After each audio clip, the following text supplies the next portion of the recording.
Welcome back to Kingdom of Nerds. This is the Power Hour.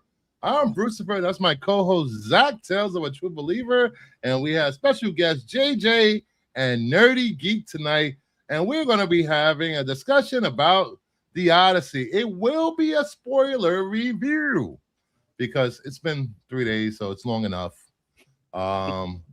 So we're going to give the good, the bad, and then our final thoughts. But before that, we have some quick topics to talk about and news, I think. Do we have news? I think I have news. How are you guys doing tonight? Hanging in there, dude. How are you today? Oh, pretty good. I'm really hyped to talk about this because I want to see what everybody thinks about this, and I don't know, see if everybody's on the same page or different pages or just so far off the page that we have a big disagreement about how good or bad this movie was. So, but before, we got people in the chat. Oh, CJH is here. Hey, greeting. Ed LeBeau. Hopefully more people wandering. But before that, we're going to get into some news. If I can find the newsreel. Oh, there we go.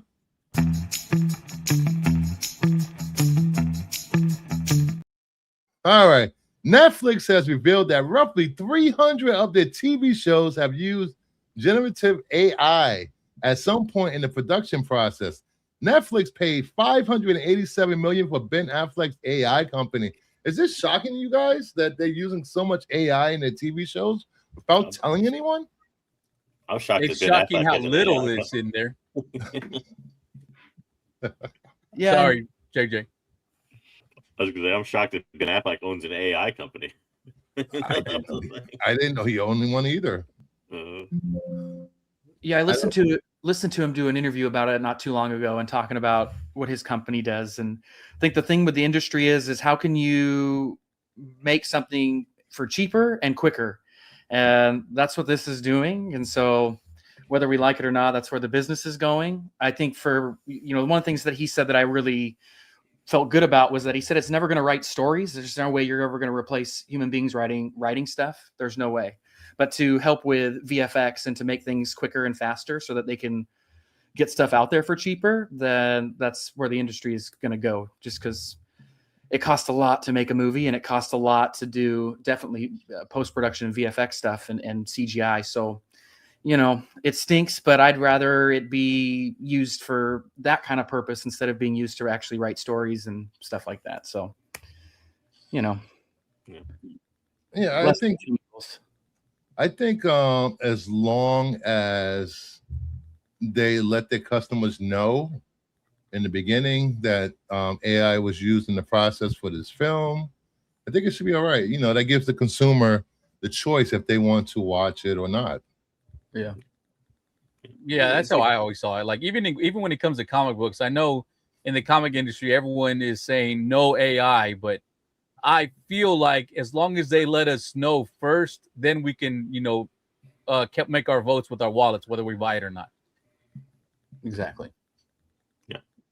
Yeah, because sooner or later, more and more studios are going to start using AI, whether it be just for editing or adding maybe some shading or some type of cinematography, lighting or something. I don't know if it will work for scripts and writing. And Yeah, I know I know there's an AI actor that they created that I haven't seen it, but it's where in the process it's being used. And like if they're creating logos for the movie with AI, who cares? Or marketing, yeah. But if you're creating storylines, trailers, even I don't know, that might be pushing it a little bit too much. But editing, maybe some. But editing is an important part of telling a story in a movie a lot of times. So yeah. Yeah, true. So it's just another step forward for Netflix and see where it goes. If I don't think anybody's going to unsubscribe to Netflix because of it. No. No. And they're being forthcoming about it. So, if we found out about it later and they were trying to hide it, I think that would have been bad for them. But them admitting it, I don't think it's a big deal. Yeah. All right, then we're moving on to Kevin Feige on Blade, still being in development. I feel like a gigantic loser and a failure that we didn't get off the ground with Mashallah Ali. I think this is, even though it's still in development, I think Mahershala Ali is out. I think he's out as Blade. I think it's been too long. I think they should try a new actor, and Feige takes another L. Like I said, hashtag fire Feige. I've been saying it for 2 years now. No. Feige gets too much grace. He should have been fired a long time ago. He should have walked out the door before Kathleen Kennedy. That was the Marvel hate. How was that Marvel hate? Because he's leading Marvel Studios. Callie thinks Wesley's coming back. No, He already did. Yeah. What I will tell you is that I think just from chatter, I guess, hearing, through all the little different channels, is that he's going to still be around, but they're going to have him in a Midnight Suns movie and lead Midnight Suns movie with like some of the more dark stuff in the Marvel universe. So like bringing in Man-Thing and Moon Knight, I think also is what I heard. And so sucks not getting a Blade film by itself proper, but a Midnight Suns film I think could be pretty sick. So we'll see if that's announced here coming up at Comic-Con. I mean, when they first announced him, I thought he was a good pick, but even then, and it's been 10 to 12 years since he was first announced. Even then, I thought they were pushing it for his age. Now it's just like way too late, I think. He still looks young though. Like he doesn't look like an old man. So I think you can He get still away with looks it. young, but the thing about Wesley Snipes is he was doing all this stuff. I don't see Mahershala Ali being able to do all the stunts like Snipes was doing. I mean, he did play college basketball. I mean, he is an athletic dude. And Wesley Snipes did look old as hell in Deadpool Wolverine. I no disrespect to Wesley, but he did look old. That's true, but I mean that's a whole different thing than his first 3 Blade movies. Yeah, no, I feel that. Yeah, I agree. But I think he can do a good job. I think if they go Midnight Suns route, I think it's gonna be really cool. Hey, I liked him in Marvel Zombies. I thought he did great in that, and he had a pretty big role. Cool. Yeah, that was a cool show. I think please, this whole campaign of wanting Wesley Snipes back is ridiculous. He's too old. We need fresh new faces. This is the problem with Marvel and Marvel fans. They don't want to see these actors recast or replaced or a new generation takeover. It's ridiculous. We still got Robert Downey Jr. and freaking Hugh Jackman. They're like 70. Come on. They're just not doing it. Like they already cast him as Blade. Like the recast is done. What up, Trev? Yeah, that's true, JJ. I mean, he's already been recast. Well, if we're gonna recast Blade, who would you want to see as Blade? For sure. Aaron Pierce. Aaron Pierce is everyone. Like if you can turn 50, how old is Keanu Reeves? 56-year-old Keanu Reeves into an actor, like you can make this dude look like an action movie star too. It's not that hard with the right stuff. But. How did Callie get unbanned? How did he get back in here? I don't even know. I let him in. Yeah, I figure you did. But this is when did they first announce Blade? What, 2015, 2014? It's been like 10, 12 years at least. Yeah. He came out with the Eternals, if I remember correctly. Mm-hmm. I'm sorry. How hard is it to make a goddamn Blade movie? I know. Give me Dracula, dude. Dracula's cool. They should have asked for Morbius in the deal somehow and worked it into a Spider-Man movie. Problem solved. Yeah, dude. We've gotten a Morbius movie, 2 Venom movies, and we still haven't been able to get a Blade movie come out. And we got the Kraven movie. Movie. It's a race between this and the Batman Part 2. What's going to come out first? Well, that one's been delayed again. It has. That's what I'm saying. It just keeps getting delayed and delayed. And we got Ryan Coogler came out with the best vampire movie in a decade. He created a freaking vampire hunter. But he's busy with You're not going to set Blade in the 1930s. Yeah. But he's You know, also busy with Black Panther, so like he has no time to put into this, you know, he because could they're have. getting ready to recast Black Panther here coming up and all that stuff too. So like, which is I think gonna be pretty cool. We'll see. Whoever gets cast to have fighting ability like Michael Jai White, good luck getting Sonny to give up character for use. Bruce, I thought you fired Nerdy. That's what you said last night. He was fired. Mama Bear brought him back. Thank you, Mama Bear. Craven was decent. And Morbius was decent. That's all I have to say. But if you notice, if you guys seen Sinners, all the wardrobe was from the original concept for Blade. What's up, Dungeon Comic Crawler? They had costumes designed, they had sets built, and they scrapped it. And Ryan Coogler, no, I'll buy that for a discount. The part that will be missed will be Wesley Snipes' method acting of never breaking character on the set, and writing notes to everybody signed Blade. Yeah.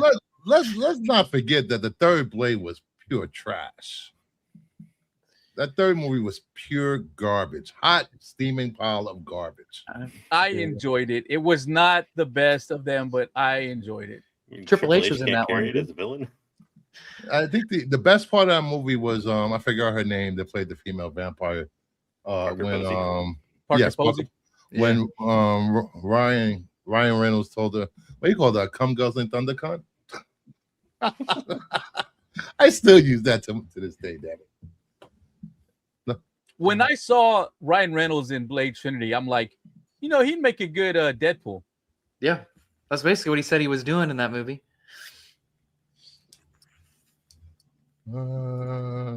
Third Blade had good parts, just nothing with Triple H. He sucked in that movie. That whole vampire though. thing was ridiculous. Not Yes, Jessica Jessica Biel was great in that movie. She was horrible in that movie. Also, She the was dude great in that, that movie. from Prison Break that played Dracula, whatever his name was in the movie. Oh yeah, was not good. It was not good. But all right, let's move on to the final topic. Well, maybe one more. A judge has ordered a temporary halt to the Paramount Warner Brothers merger. A state coalition argued the merger would violate federal antitrust laws, leading to higher prices and fewer movies and TV shows. If the deal has not closed by September 30th, Paramount will start to owe millions of dollars a day to Warner Brothers investors. It was halted for 14 days. I believe August 3rd is when they go before the judge and present their final arguments, and then she will decide if a permanent stay is ordered, injunction is ordered until the end of the proceedings. And also, if you guys missed it, the shareholders at Paramount are suing the Ellisons because they worked out an illegal deal, criminal deal with the White House to get the deal through the DOJ faster. So, you know, this merger's having a lot of problems. So stupid. I just want my Star Trek. That's all I care about. Yeah. This has kind of gotten to the point with me where I just let me know what happens. Wake me up when September ends. Like, yes, dude. I don't Exactly. care anymore. Like, this has just gotten so politicized. It's in that world now. And so like the movie entertainment industry aspect of it has taken a back seat. So like, I don't really care anymore. Like, just let me know what happens in September. We'll see what happens. Who knows? Yeah. But Yeah, Zach's right. This is basically just political theater now. It Pay-to-play. has little to nothing to do with the actual movie industry or television industry. This is all politics now, and that's all it is. Yes, and there was a report that came out this morning that members of the FCC received gifts from Paramount. I'm sure they did. Shocked. I will tell you though, everybody does that. So they're just the ones getting caught. So like paying kids in college play football under the table, you know, and all that kind of stuff. Like everybody does. That's legal now. Yeah, Michigan just got caught, you know, and the stealing signs and doing all that. Like everybody does the bullshit. So like, yeah, it's the gross side of the business that I don't like, but it's the reality of the world that we live in. So Hey, Paramount, I've watched Star Trek all my life. Send me some free stuff. yeah, I'll take free stuff too. I wasn't gonna talk about this, but Zach and I did a reaction video earlier to the trailer. So if you want to see our reaction, please head over there and check it out. But since we're all here, I think everyone saw the trailer, right? What trailer? The Avengers Doomsday trailer. Nope. You didn't see it? Yeah, I did. All right. What did you guys think of the trailer? I want to hear your thoughts on the trailer before we get into some Odyssey talk. I bought my tickets today. How about that? Does that say anything? No. It's so funny about that pre-sale stuff because, like, when the Odyssey did their pre-sale thing like a year in advance, I was like, "Oh, dang, dude, it's probably gonna be crazy when it comes out." And then I was able to get a ticket opening day, so like, I'm not gonna fall. I don't know how that's working. I don't know how bought a that's pre-sale working. movie ticket for a long time. Yeah, there's no need. Yeah. It's been, I mean, where I'm at, I'm in an area where we have like 5 million people, 6 million, so I gotta pre-order my tickets. Otherwise, I'm not seeing it opening weekend. Yeah. Yeah, I feel that. My comic store. I think my comic store is going to rent out the theater again, like they did for Supergirl and Spider-Man. That's cool. Wow. Now, do they sell tickets? How does that work? Yeah, the theater was full for Supergirl. No, I mean, like, does the comic shop then sell tickets, or They offer it to their customers, and they it's 132 this in that theater. they make you buy like a 1/100 variant? No, just pay the $15. That's it. Okay. Oh, nice. That's cool. So That'd be a great group to see it with, though. A bunch of comic fans. Yes, Yeah. comic fans and their wives. There was a lot of blankets in that theater. I was like, why so many people have blankets? Because they were doing Indeed. stuff under the blankets. Why, Ew. indeed. Whoa. So JJ, what'd you think of the trailer? I mean, it was everything I expected it to be. I don't know. Like, I didn't see anything that like wowed me. Yeah. It looked more like, kind of what I'm expecting it to be at this point, which is a lot of guest appearances of other Marvel characters and and Doom in there. So I don't know. First trailers are always kind of just that, it's kind of what you expect. There's no real curveballs usually, so we'll see. But I'm excited for it all the same. Yeah, I was it was, I don't know, I was underwhelmed for the trailer. It was fine. Yeah. It was dark. It was a dark trailer. Yeah. So I think that I'm hoping the movie's not that dark, but it seems like it will be. Yeah. Bruce will spend enough at his LCL, they charge him less. Looked like all the heroes were gathered, so now we just need all the villains gathered, and we can start Secret War. Yeah. Such an insightful, deep comment, Callie. That was beautiful. He's not wrong. He is. Like, that's what I feel like it is. It's just a vehicle for the next thing. But Yeah. Do you think Doom is the only villain in that's going to be in Secret Wars? He's definitely the main one where there'll be people working for him, I'm sure. Yeah. Because they gotta, there's definitely gonna be a giant big battle, and I don't think it's gonna be everybody just versus Doom by himself. I'm sure he's gonna have some. We'll have another little end game type army battle, I would assume, before everything all goes to shit and everything blows up and we end up in Battle World. All right, so we've had enough of that. I guess we'll start with the Odyssey, and we'll start with the good. All right, that's going. All right, good.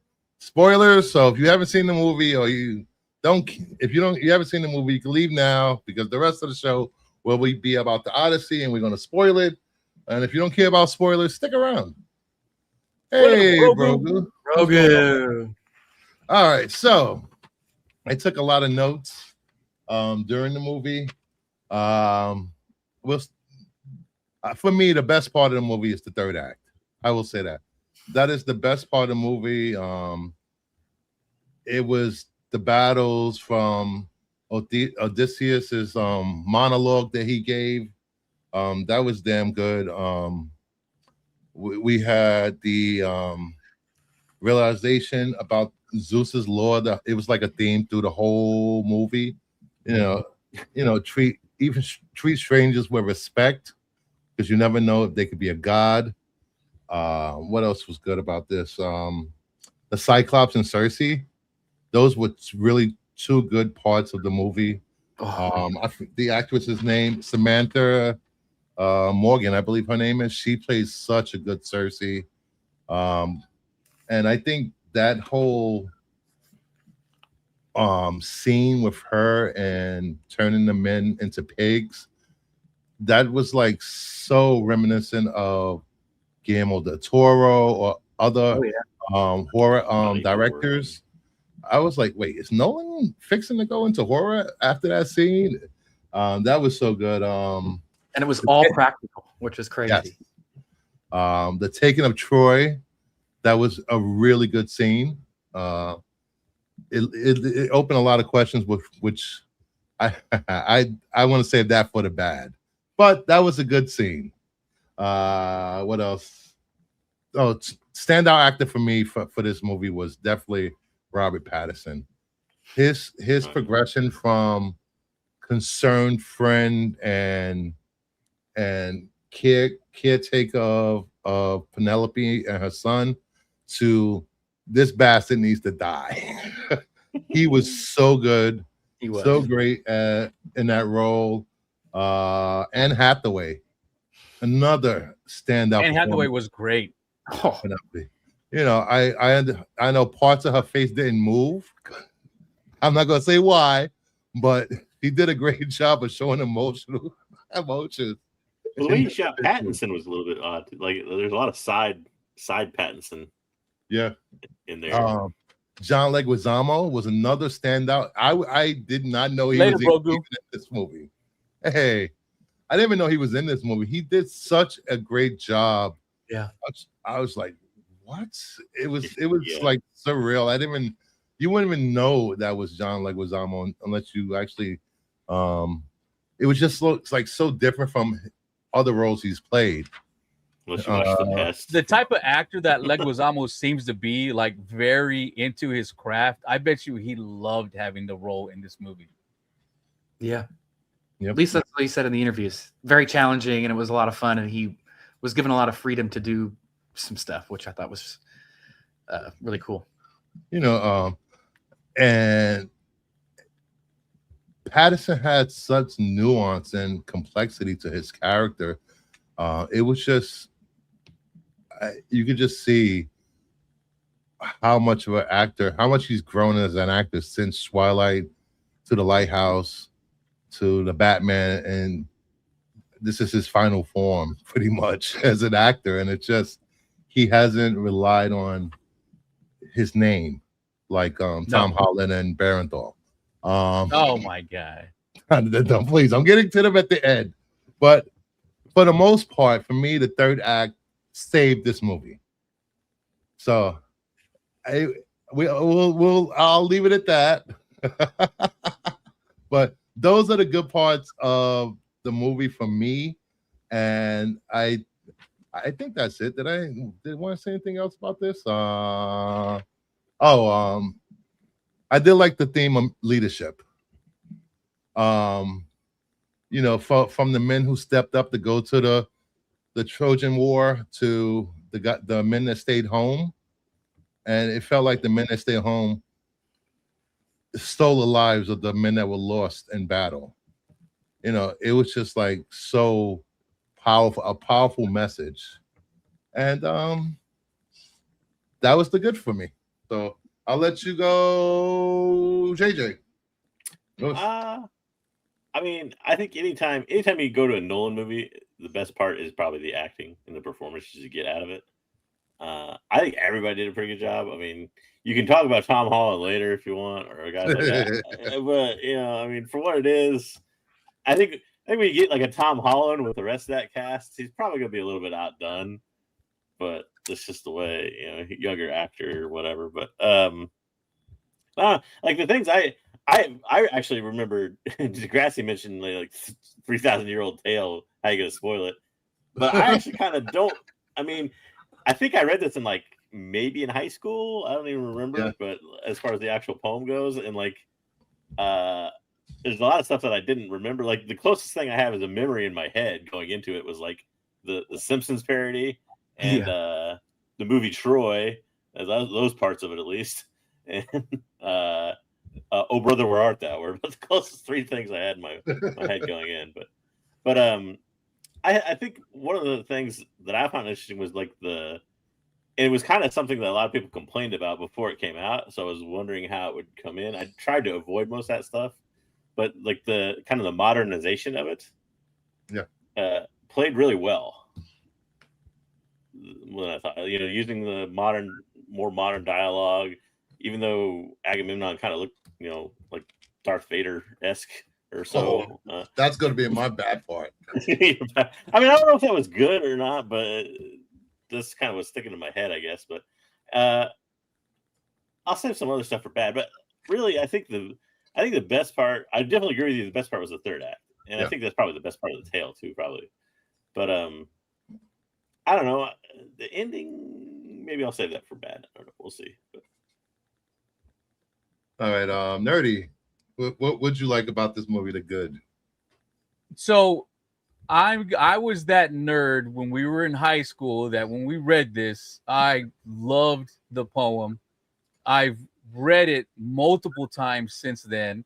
I watched the Armand de Sante, Odyssey 2-part miniseries, and I love that.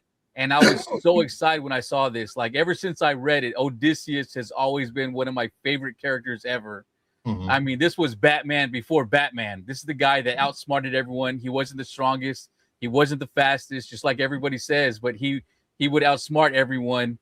But on the downside, he was that guy that also knew he was smarter than everyone. So that would also be his downfall, his pride, which they didn't seem to push in the movie as much. And I mean, it was there a little bit, but in the books or the poem, his pride is what gets him and his men into trouble a lot. It was there, but not nearly as much as it was before. So I went into this movie hearing all the people talk about how it's the highest rated Christopher Nolan movie ever, how everyone seems to love it. And for the first half of the movie, I was sitting here like, this is a good movie, but I don't know if it's the best Nolan movie. But to me, the third act really saved it, and I really enjoyed it. And I'm also that guy who, as I was watching, I'm like, oh, that's interesting. Why did they change that?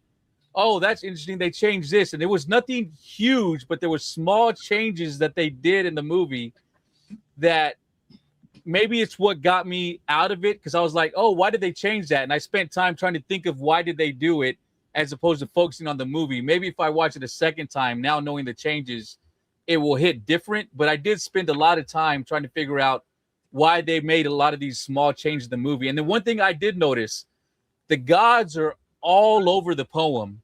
They're mentioned here, but we never actually see a god. Like even Athena, we technically never saw her. That was all in Odysseus's mind. We never saw her. So they were all over the poem, but they weren't in here at all. They had mention of controlling, and that was something that was a little different for me. But in the end, I did enjoy it. I have two different perspectives. I was talking to Zach earlier about that. I'll talk about later. But overall, I enjoyed the movie. All right, I'll add to that real quick before Zach goes and say they did do a really good job of balancing Odysseus' character versus what I remember. Because, like I said, every portrayal I remember seeing Odysseus' character in, he is kind of that like arrogant jackass kind of. And in this, like, I felt like he had more true. I mean, there's moments, but also you felt like he had more true regret than in other things than you see in other versions of the tale and stuff. So, all right, go ahead, fanboy. No, that's a great little segue, because I think one of the things I really thought was awesome was Matt Damon's performance. Mm-hmm. Like you guys said in earlier iterations of this, it's a lot, I don't know if lighter is the right term, because the tone of the earlier stuff is a lot lighter, but he's a lot more quippy and there's a little more jokey. And this one, I thought they did an amazing job of going into his guilt for what he had done at Troy, because what he did there, violated Zeus's law, and the world was never the same after that. and that's a lot to have on your soul, right? And so I think what was beautiful about it that was different is that in the other ones, it's about a hero getting home. And this one was about a hero forgiving himself enough to go home and to face the people that he loved, because the closer he would get to Ithaca, the more he would sabotage himself and his crew so that he couldn't go home and face those guys or his wife and his kid. And I thought that was a really interesting way to look at it that I'd never, it's never been told that way before. And in a 3,000-year-old story, to have it interpreted this way, for the first time, I thought was a really interesting take for Nolan to do with it. I'm going to stand up for Tom Holland. I thought this is the best Tom Holland has ever been. If you look at his filmography, all of his characters are coming of age guys that need some other person to help them achieve their goal. And he, in this movie, started out like that. And by the end of it, by the time you get to the scene where he yells at all the suitors to get the hell out of the party's over, that's a different Tom Holland. And then you have that conversation between him and Odysseus next to Odysseus's dog that we could probably get into too as well, because I thought that was one of the most beautiful scenes of the whole film. But old Tom Holland would have been emoting a lot more and would have been a little more of a blumbering mess. You look at how he acted in No Way Home, but this was so subtle, and he matured so much as an actor through this film that I think you'll look back at this film as being the film where he turned a corner as an actor. Like, he blew me away. I was like, at the beginning, when you see the trailers, my dad, and they didn't really show anything other than him in the first act and maybe in a little bit in the second act in the trailers. But when he yelled at those suitors, dude, I was like, that's a leading man. And so I think you're going to see him grow a lot more and get a lot more leading man roles after this. And I would not be surprised if he is nominated for a Best Supporting Actor in this movie. I would not be surprised, because I know you're going to get it from Anne Hathaway. She was phenomenal. Her conversation with him about waiting for Odysseus, not only because she loves him, but because they won't ever be okay with a woman on a throne, right? Like we talk, there's a lot of shows and things. You think of House of Dragon deals with this as well, but her having to deal with that as well, and having a little resentment toward her son because what'd she say? I don't have prickles on my chin or whatever, chin whiskers or something. Whiskers on my chin. And I thought she was phenomenal. She could have played it really one way the whole time and been this, I miss my man. But she was so great every time she was on screen. And for the majority of the time, she was sitting on a stool making a blanket. And to be super engaging, like her scene with Robert Pattinson, where he's trying to holla at her, and she's like, fuck off, dude. I thought it's just amazing. And then Matt Damon, I forgot to mention this, the siren scene is what's going to win him the Oscar. Really? I thought the siren scene was absolutely phenomenal, and doing it that way, I thought was the better way to go, because if you show them singing a song, everyone's going to, that wouldn't have got me to, and there would have been complaints. And what you're getting is him describing the song, and how he described the song was just. 1 second, Zach. I have to do this. Somebody get these beggars out of here. All right, go ahead. But no, I mean, I'm not alone in that sentiment either. I think one of the things that I've seen come out of this is everybody was really blown away by that scene. And I thought it was great, because you could have done it a bunch of different ways, but I thought that was phenomenal. And then what else? Let me check my notes. You have notes for a reason. I agree with Zach though about the siren scene. The fact that we see Odysseus's reaction and we don't hear what he's hearing, and seeing that his men watching him and seeing the reaction, I felt like that was way more powerful than what they could have made the siren song sound like. So it just uses your imagination to what is he hearing that's causing that reaction. I think Zach's right. That was a great way to do it. Oh, and it was just so powerful too, because you're hearing him, the voiceover of him describing it as it's happening, and he's screaming. And I listened to an interview of him talk about how they filmed that, and he was really nervous about it. And he went to ask Nolan, like, "Hey, how are we going to do the sirens?" And he goes, "We'll figure it out." And it's different too in the fact that, like, you could have filmed it the plain way you see it always, like you said, with the song, and but like by doing it the way they did, it made, I think, much more of an impact. Yeah, it was really freaky and really like you could feel the energy in the room during that scene where it was just like, it was real heavy. And I thought it was really well done. And I like how whenever they put the wax in, you could the sound changed to muffled. I thought that was really smart for them to do too. And the sound throughout this movie was phenomenal. Like when the giant gets stabbed in the eye, I have never heard a sound like that before in my life. And it literally, I thought of that sound for like a couple days after seeing it. Like I saw it on Friday, and through the weekend, I would just think of that. And then it would show up on my feed, you know, on social medias. And I would just, Yeah, just hearing that was terrifying on its own. But to last two things, Himesh Patel, speaking of the crew members in the siren scene, Himesh Patel, his like commander guy. Yes. He blew me away. I didn't even know he was in the film. And he did such a great job. He was so good. I thought he stood toe to toe with Matt Damon, which was a tall task to do because Matt Damon was on fire in this movie. But I thought he did a fantastic job and held his own in every scene that he had with him. And then the last thing was all the practical stuff. So like the giant being a giant puppet, being a practical giant puppet, which I thought was insane how they pulled that off. The horse, knowing that they all were inside that horse, filming that scene, and like, you know, the piss and the shit and the water, like all that stuff, and dudes drowning in that. Like that's something I always wondered. Like they were in that horse for so long. Like how did they go to the bathroom? Well, they did, and then they all drowned and died in it. That's gonna be in my bag right there. Go ahead. But as a someone who does this stuff as well, right?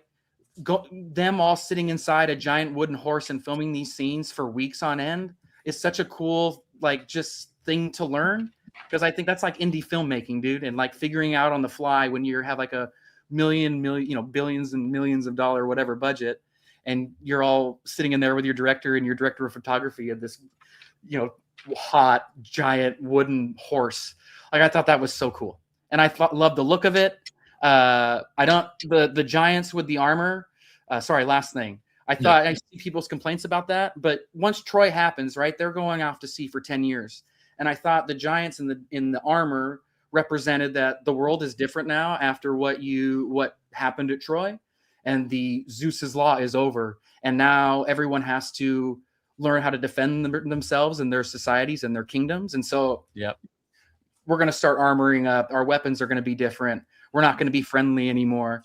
And you see at the beginning, Odysseus and his crew telling the actual Greeks we're Greeks, and them being the monsters, and then them going to the giants and getting their asses kicked and their boats destroyed. I thought was a really cool just juxtaposition. And then when you find out at the end that they were the sea people, I thought was so well done, because the movie is kind of two worlds throughout the whole thing. You got back home in Ithaca where it's like you hearing of the sea people. We're trying to figure out where Odysseus is. And then you have the fantasy element of it with Odysseus. And then that all comes back together when you find out through this conversation with Penelope at the end there, dude, that they were the sea people. And I thought that was so good. And the sound and the bow and all that was phenomenal, but I'll probably have to defend that. So I'm going to save a lot of my stuff for my defenses. What is this notes about defending? Oh, well, no, I'm just saying I got a lot of things that I really like. All I wrote down is what I really like. So I'll save some of those for if I hear that you didn't like it, then I have some things. All right. I do have maybe a few more good things before I tear into this movie. I really the scene where Odysseus and Penelope sails to the west. You know, it's that whole throughout the movie, bury the dead in the west, and them sailing out to the west, and Tom Holland looking ridiculous in that crown on the pier. That was a different choice. You know, it leaves the question open: did they die during that whole battle, and that was just them, their souls sailing off to the west? Yes, Robert Pattinson played a great villain in this movie. Grab the spears! Grab the spears! You know, unlike a lot of people, my school, we did not read the Odyssey. We read Romeo and Juliet, The Great Gatsby, Fahrenheit 451, books along that line, because our English teachers were all into sci-fi and stuff like that. And We read all those too, but I also guess we're the gonna Odyssey. read all those too. Yeah. Nothing is ever 1-to-1. What else did I have written down?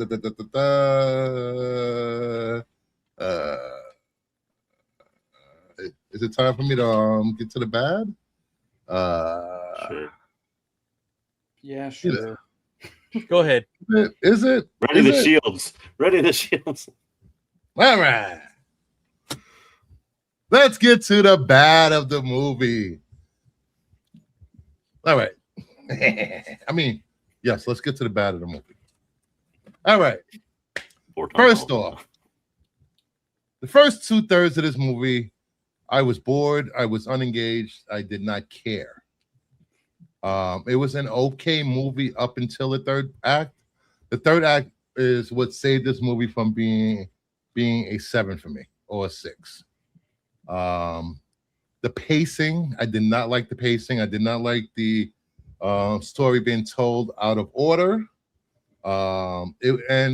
It felt so bleak. It's just like it was like so depressing. I was just like, oh my God, I want to go outside and get hit by a car or something. It was so bleak the movie was. I mean, it's not feel good movie of the year though. Like, what do you expect? But I've seen movies based in Greek mythology that aren't the best, that have done it better than this. Jason and the Argonauts, way better. Clash of the Titans, better than this. Yes. Sorry, it didn't have Harry Hamlin in it. I needed Harry Hamlin in this to save this movie. And I know Zach loved the Trojan horse, them being in peeing and pooping and being in there for like 7 days or whatever it was. Oh, it was like weeks. I thought it was like 7 days. No, they were in there for like multiple weeks. Okay. Still doesn't change the fact that there was no poop or piss leaking out this wooden horse. It was so sealed up that piss and poop didn't get out, but seawater got in. That didn't make any sense to me. It can't flex seal and just spray. Yes. And the seawater washed it out. Yeah, but you would still see poop and piss floating in the water if you could come up to it. And let's just get into Sinon. That was Sinon, dude. I didn't even get. Oh, Sinon was great. Sinon was the worst part of this movie. That character had no point to this movie but to die, and I did not care about Sinon. Let me ask the other guys know more about the story. That character's not in the story, right? No. Okay. No, that was made up for the movie. You know, and what's the actor that played Sinon? Elliot Page. Elliot Page. Horrible acting in this movie. Elliot Page was so much better in Netflix's what's that? Umbrella Academy. Umbrella Academy. So good in that. Elliot Page phoned it in for this part. I did not like his character whatsoever. All right. Then let's get into, I wasn't going to say Zendaya. What a waste of a talent actor. She barely had any lines. There was so much they could have done with her, and they chose not to. Huge cast. What the heck? It doesn't matter. I don't. This whole cameo porn that these directors like doing. Let's see. Let's get into. It did feel a little bit like, hey, let's cast Tom Holland's wife or whatever. Yes. I mean, that's we cast Zendaya. Like, we'll cast her boyfriend. All right. It's like a huge cast. I mean, I don't expect every actor in it to have gigantic roles. But I love Zendaya, but her in Challengers compared to this, it's a waste of she's the talent. star of the movie in Challengers. I don't care. They could have given her more lines. All right. Let's get into Agamemnon. Benny Safdie. Darth Agamemnon. That was horrible. he looked like he was cosplaying at a Power Rangers freaking convention. That's the point. Come on. And then they could have did some, his little voice, tiny voice coming out this big thing of armor was Yeah. the voice did not match. Like, what was Nolan thinking? Is this the son of his best friend or a nephew or someone that he got this role? Because that was a horrible casting. All right. And let's get into how comical it was. To the point of every time they stopped, it was just comical. Odysseus was an idiot. Like, he was a fool. Like, but that's the it did not like, why were these men following him? He made such bad choices.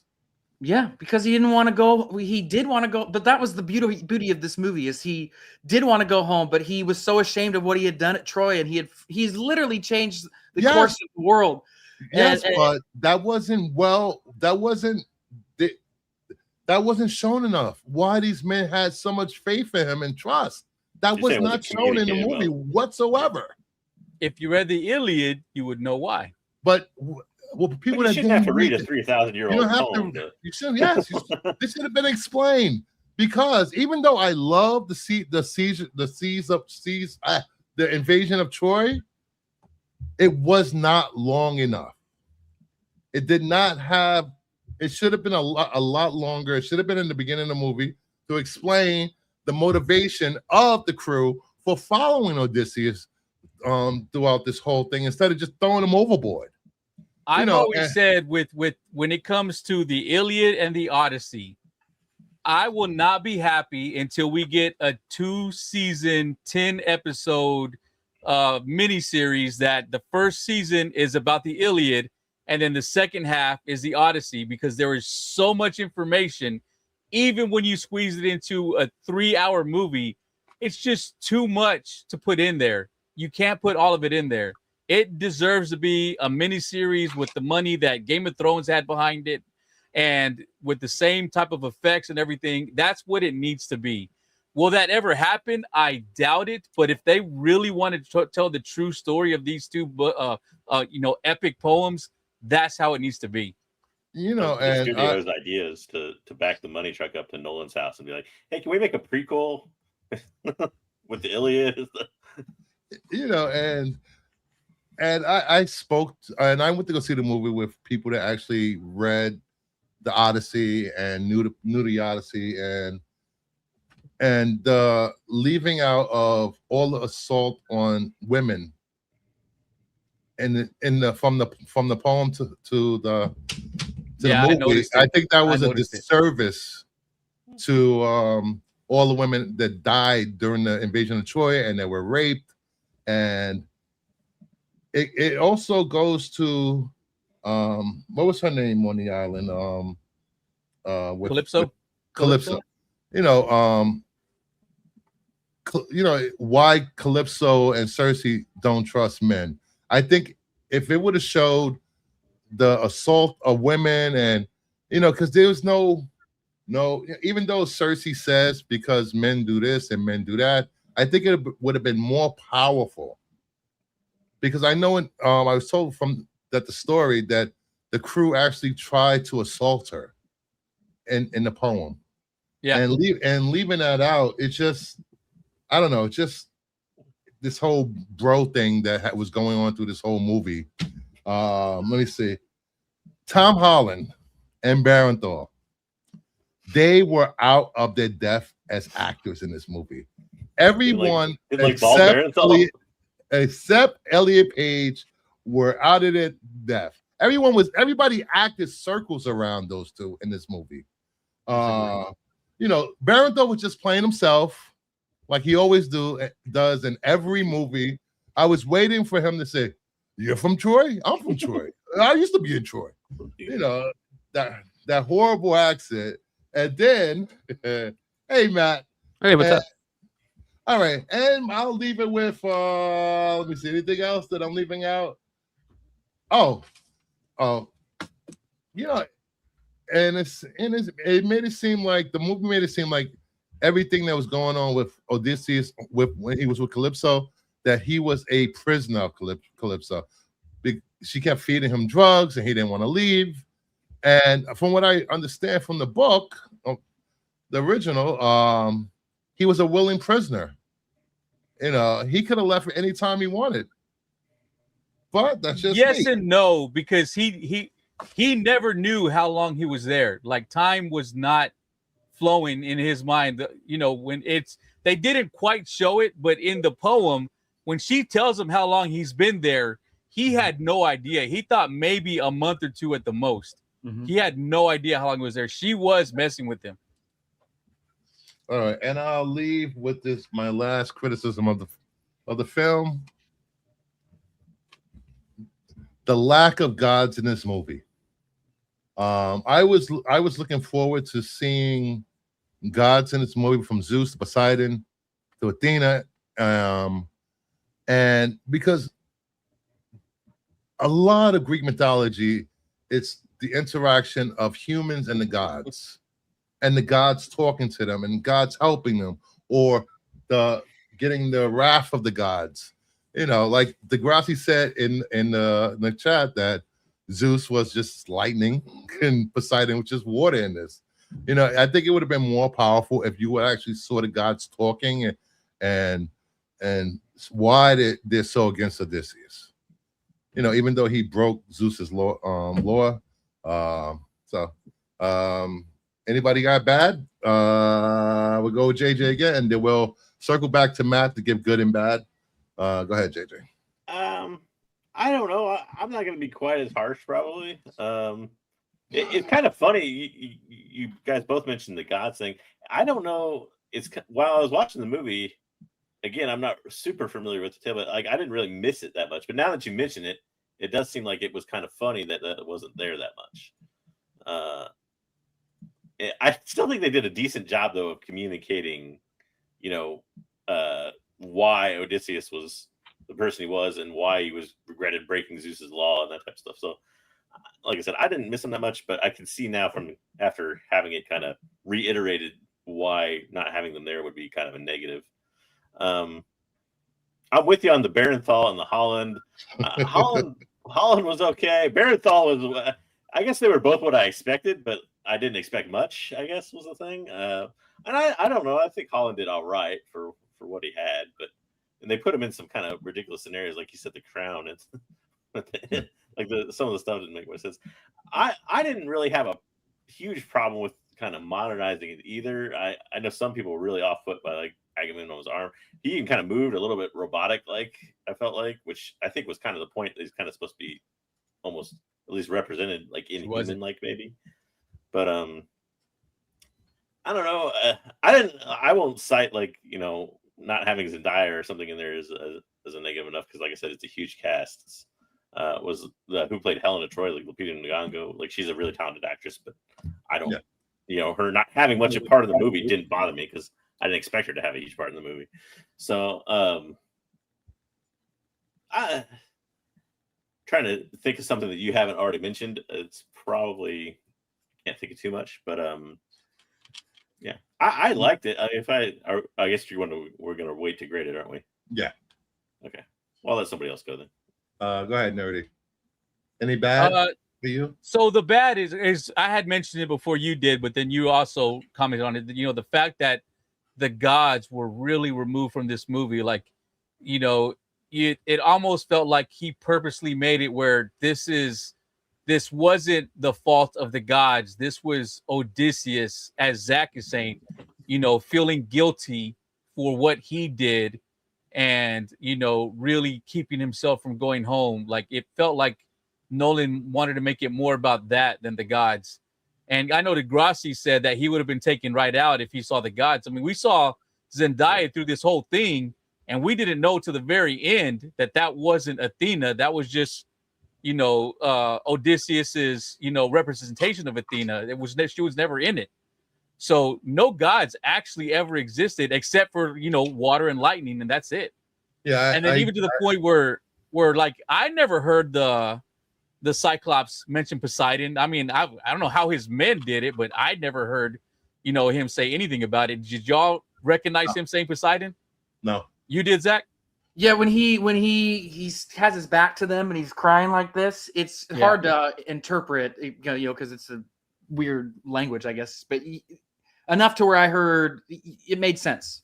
Yeah, and then also what you were saying, Bruce, is why did his men follow him?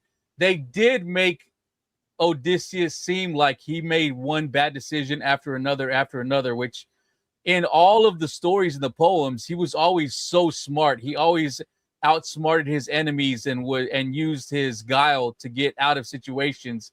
And it just seemed like everything that happened was because of some situation he did. I didn't like how they did that to Odysseus.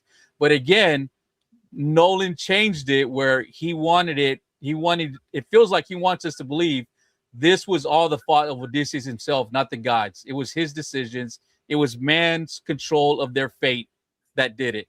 Although, the one thing we did see is they did go to the underworld. We did see the dead. We saw nymphs. We saw witches. So we know the mythical creatures were there, but the actual gods were kept out of it.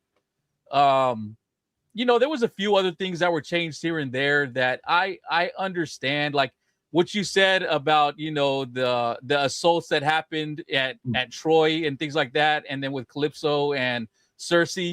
Yes, but I don't think right now modern audiences would feel okay watching that in a movie. I just don't think that's something people really want to touch, especially in this type of movie. So I think they purposely stayed away from it. But I did notice, like, when you saw the women just getting slit, I'm like, oh, it feels like they were letting us see what happened to them and making us imagine what happened. Because I'm like, every time I saw that, I'm like, that's not what happened, but I get why they're changing it. But I mean, that was literally going through my head. Like I said, they changed a lot, but not enough to make it a different story. But it was enough that it got me thinking a lot during the movie instead of just focusing in on the movie. But it wasn't enough to make me not like it. I will go watch it a second time now, knowing all the changes, and see if it makes a difference to me. Mm-hmm. But those were I didn't hate it as much as apparently you did, Bruce. But as I said, I grew up loving this story and Odysseus and all that. And it's what got me into wanting to read Batman and reading about Sherlock Holmes and, all the characters like that. I've always loved them, specifically from Odysseus whenever I read it in high school. Okay, Zach, real quick. Don't you think it would be a slight bit cheesy though, or at all, maybe to just have like the gods sitting around like a table at Olympus and like cut to the gods talking? Yeah, I don't think that would have worked. I think like a voiceover, something like that would have worked okay, but showing them like that, like Clash of the Titans. Yeah, Clash of the Titans style, that would not have worked. Yeah. But a voiceover or something, or a wispy, ghostly, spirit of one, just kind of like how they had Zendaya, but maybe a little bit more wispy. Maybe like maybe if they would have had a silhouette of the gods in different parts of the movie, just standing there or just hear their thoughts, I think that would have worked. Zach, any bad from the movie for you? I agree with you guys. I wish that it would have made the movie so much longer, but to see more of the trials, I guess, if you will. Mm-hmm. I understand the God thing. Like middle school Zach would have loved to have seen that, but I think they did a great job of communicating what the God's feelings were. I think it was his conversation with Athena where you're supposed to make it home, but your crew is not. And so these are the choices that you're going to have to make. There's this giant thunderstorm that Poseidon does to them that rips the boat in half. And I think there's many, many, many moments throughout the film where you see the gods' reaction to what's going on and what their opinion is of it without seeing it. And, Nolan said, I watched a big interview with him, and he said he wanted to portray the gods as how the people during that time would have seen them. So it was either through things like a thunderstorm, or it would be through visions or something like that, right? So Athena taking the form of the woman that he sees get beheaded in Troy is, may not be Athena how she looks in Mount Olympus, but it's still Athena. And I thought the conversation that he has with Penelope at the end, with her there where they hold hands and stuff, was a two thing, it had a double meaning. Yes, he was really guilty about what happened to the people of Troy, but also what he did to the gods. And, them making him be the only one of his crew to return home, I think was really important. Because like we said, right, he didn't want to go home, but he did want to go home and had that push and pull. And the gods were going to be like, no, you are going to go home, because if you are going to be the person that is the catalyst for this great change that is now happening in the world, you need to go face that. And I thought that was really important. And so I understood where the gods were coming from throughout this whole thing without having to see them. And I know that in a lot of big movies, like, adventure action movies, things get spoon-fed to us as an audience a lot. But when a movie like this comes around where it doesn't spoon-feed you the stuff and it makes you think and it has your imagination going throughout the entire film, I think that's what separates this from a lot of stuff that is out nowadays. And it gets, when something has depth to it and the writing is really, really good, it gets mistaken for as pretentious, because a lot of the other movies and things that come out nowadays are not made this way or not written this way and not performed this way. This was done at a very, very high level. So I really liked it, but I don't know. I mean, Agamemnon, I can't even pronounce his name, but his costume was a little different and weird, but it also was him, like, he's a pretender, he's a pretender. And so, like, him being an ugly, kind of weak dude underneath all that armor was, I think, done on purpose. And I think, made that whole go fight for the Helen of Troy thing, that the way it's looked at in the past is some hero story. It's not. And I thought just bringing a reality to the myth, I thought was an interesting way to look at it. You can argue about how, what it looked like and stuff, but the meaning behind it, I thought was cool and important and told a good story. So, yeah. All right. Matt, what was your good and bad about this movie, since you caught up? Yeah, sorry, I got everything packed for San Diego and then realized I had to unpack it to jump on. I might have a list for you for that San Diego trip. I mean, I'll just start with the bad, where you guys are coming from. Like, I understand what you're saying about the gods, but I think I'm looking at it as a different perspective. As I feel like Nolan really came at this movie with, like, allowing the audience to interpret the gods in the way you would. Like, we don't always, we have a tendency to believe, whether you believe in gods or not, that you relate something in your life to that. And so I like that they didn't show the gods, because it left it open to interpretation of, like, whether you wanted to believe that, oh, well, this thunderstorm was the act of Poseidon, or is it just a thunderstorm? And, they didn't understand weather patterns and everything like that back then. So they accumulated a lot of their stuff towards the gods. So I feel like Nolan left that open to the audience members' interpretation of it. You're going to see gods the way you want to see them. And that's why you kind of have that split. So I didn't mind that so much. I didn't like Tom Holland in this movie at all.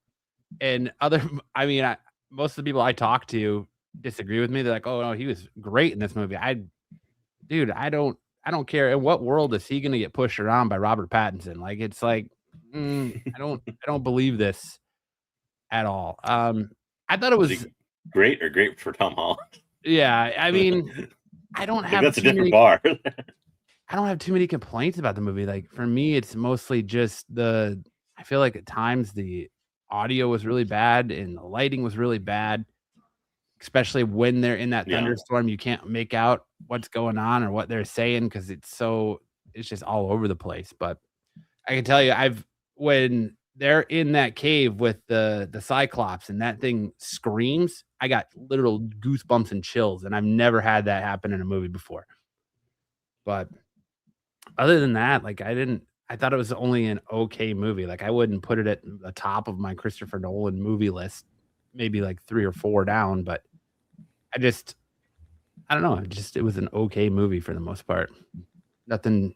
I don't understand people who are ranting and raving about it being like the best piece of cinema they've ever seen. But what about your good for the movie? Listen, I mean, for a 3-hour movie of watching Matt Damon do what Matt Damon does best, try to get home out of a situation, it was good, right? Dude, I think John Leguizamo absolutely crushed this movie for being as hypocritical as he is and always complaining about roles and things like, and who should play who. Like, I think he did fantastic in this movie. And I thought Anne Hathaway did fantastic in this movie. But I had a good time, like from start to finish. It was, especially like the last 45 minutes of the movie, I think were really, really powerful when he actually gets home and him fighting through to give his son the throne and get back to his wife, and kind of the way they went about it. I thought that was really, really good. All right, so I guess we'll do our final thoughts. I'll kick it off. I had no expectations going into this movie. I'm not a Nolan fan. I did not like any of his Batman movies, except maybe the second one. It was a good movie. Zach, kick him off your show. Not even The Prestige. Really? Interstellar was great. I did like The Prestige. I'm not watching Interstellar. No, I'm not watching Dunkirk. No, not doing it. Dunkirk was basically just a lot of them in the Trojan Horse. That's what I feel like Nolan was like, let me shoot 2 movies where I just film a bunch of guys inside of something for about 30 minutes or so. Yeah. Interstellar's fantastic. Like I said before, the first 2/3 of this movie, I did not like. I did not feel anything for the characters. I didn't care about them that much. It didn't really come home until the 3rd act. And like I said, Tom Holland and Barenthal and Elliot Page were just horrible in this movie. Elliot Page, yeah, I didn't touch on that. I'll give you that. And Zendaya, I will say this always: Zendaya will make a better leading man than Tom Holland will ever be. You're gonna eat those words. I'm gonna tell you right now. You're gonna eat those words. That's all I'm gonna tell you. You're gonna eat those words, and I hope he. Yeah. But I could have waited for this to come on streaming. I went to go see it. Even the people I went to go see it with, they weren't too impressed. My theater was completely silent. I had a couple of people walk out before halfway through the movie. Yeah. Yeah. I never understood that. Like, I'm gonna walk out of this movie. Yeah, I know. I don't know why people walk out. But for the most part, it was a good movie. So I'll give it an 8 out of 10. I probably will never watch this movie ever again. That's a high score for something. That is a high score. A high score. I get it. It's a good technical movie. It's I mean, very well done technically, but it's cold. It's like walking into it's such a sterile movie. It doesn't. I don't know. It just doesn't. It didn't bring me joy. It didn't bring me happiness. I just wanted to get hit by a car and like fuck it. Let the gods have me. What does a 7 movie do for you then? I don't think I've ever seen an 8 movie where I'm like, fuck it, just hit me with a car. Let's go. Yeah. All right. Actually, maybe 8. Now that I think about it, 8 was too high. Maybe a 7.5. Dude, I feel like the way you've described it, like a 6 at best. I was thinking like 4. Oh yeah, the way you railroaded it earlier, I thought you were gonna give it like a 3. Yeah, like at best, I would give it a 6 in your opinion. Like I said, the 3rd act saved this movie. If that 3rd act wouldn't have been as good as it was, this would have been an easy 5 for me. Let me ask you, did this movie make you guys want to see a Christopher Nolan horror film? That's what a lot of people are asking that question out of this, and I think it would be really interesting. He was asked about it, and he said he hasn't found any way into that world because it's really visceral, and he talked a lot about the process of filming horror. But I thought the Cersei stuff with the pigs and all that. Yeah. I think he would kill a body horror film right now. I think so too, for sure. I think he said he's taking a break for 3 to 5 years or something like this after this. Yeah, movie. 3-year break. 3 year. Did anybody watch this in IMAX, by the way? I did. I'm going to see it later this week with my dad in IMAX. Yeah, so I'm excited. I saw it at the Dolby. The last few times I've gone to the IMAX, it feels like the Dolby is a better way to see it. Yeah, I don't have a true. I just have like the digital IMAX. I don't have like the true 70 millimeter. Yeah, like giant so anywhere near me. Let's see. JJ, final thoughts. I'm trying to think of a score. I'll say this much. Like I said, I wasn't bothered by it. It's gonna be weird. I'm probably gonna give it a lower score than Bruce did, but I wasn't bothered by as much of the stuff as Bruce was.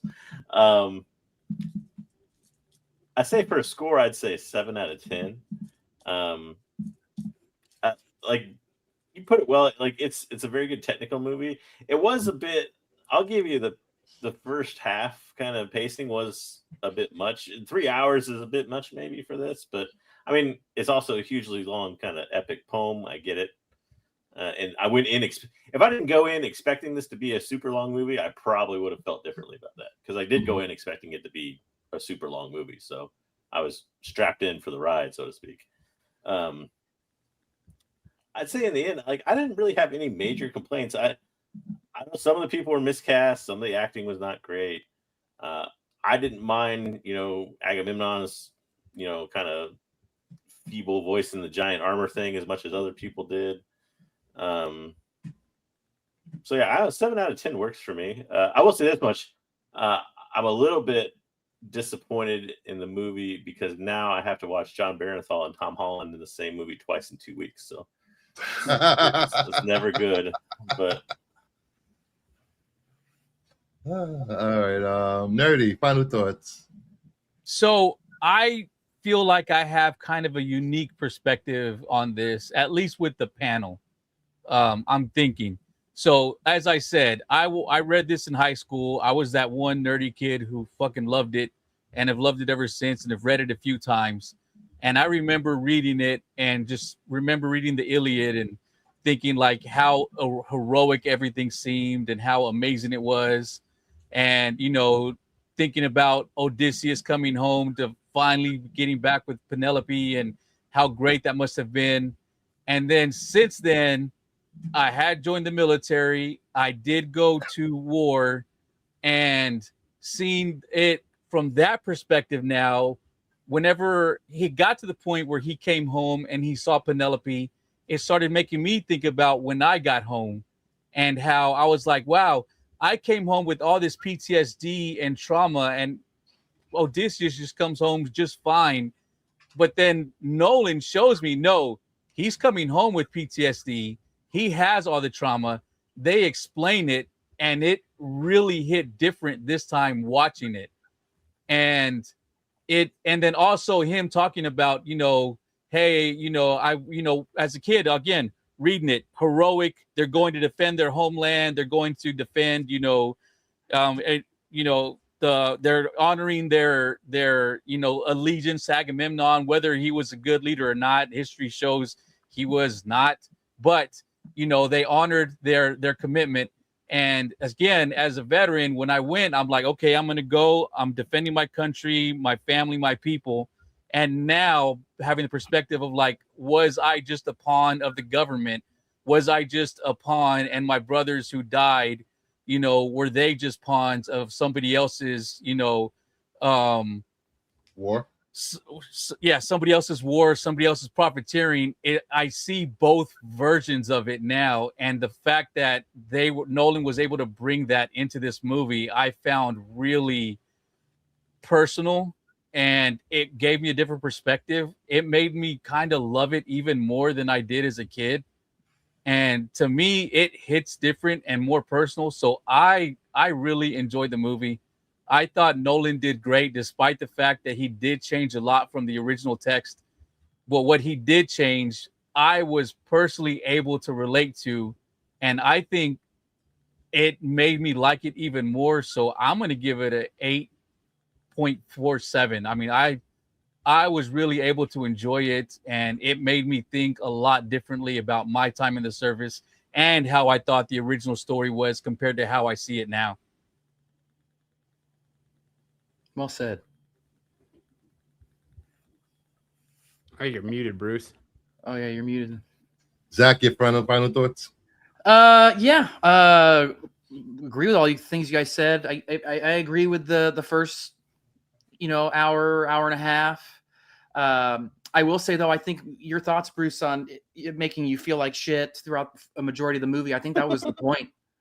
I think you're supposed to feel that because they're feeling that. And by the time you get back to Ithaca and he stands in the doorway of the blind guy's house and says, I forget the line. It was such a cool line too.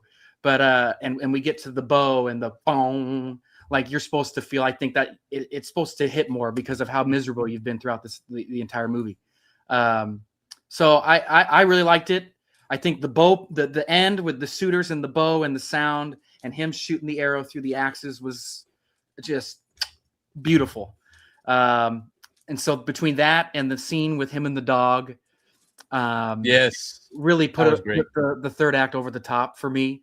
I thought it was just so great. And bringing the real world part of the Ithaca storyline stuff and bringing the fantastical stuff together by finding out that he and his guys were the sea people, I thought was just a great payoff. I think Nolan is kind of a master of payoffs.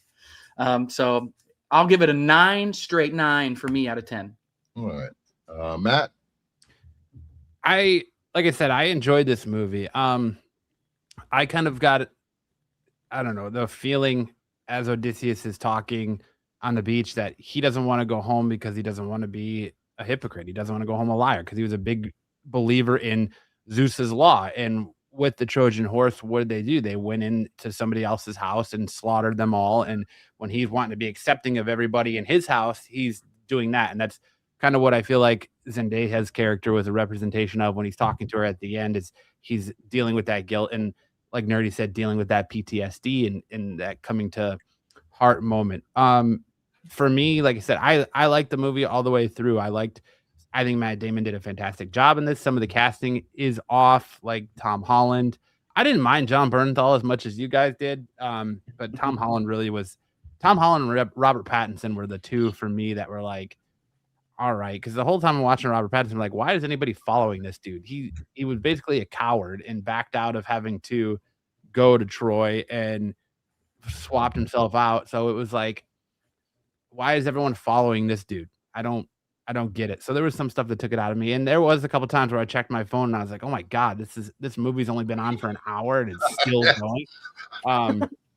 But I'm going to give it an 8 overall. Like I said, I thought the score was really good. There was some power. I've never gotten goosebumps from a moment in a movie before. And when that, like I said, that Cyclops roared, I was like, oh man, like, yeah, it was so good. The audio there was good. There were some lighting problems. Sometimes the dialogue was hard to understand. But overall, as far as a Nolan movie goes, like I said, it was all right. It's definitely not my favorite. That's still going to be The Dark Knight. It's probably a 3, maybe 4 on my Nolan list. So it was worth seeing in theaters, but I think you could wait till at home too. Like Bruce said, it's not. Yeah. I don't get the people glazing this movie the way they are.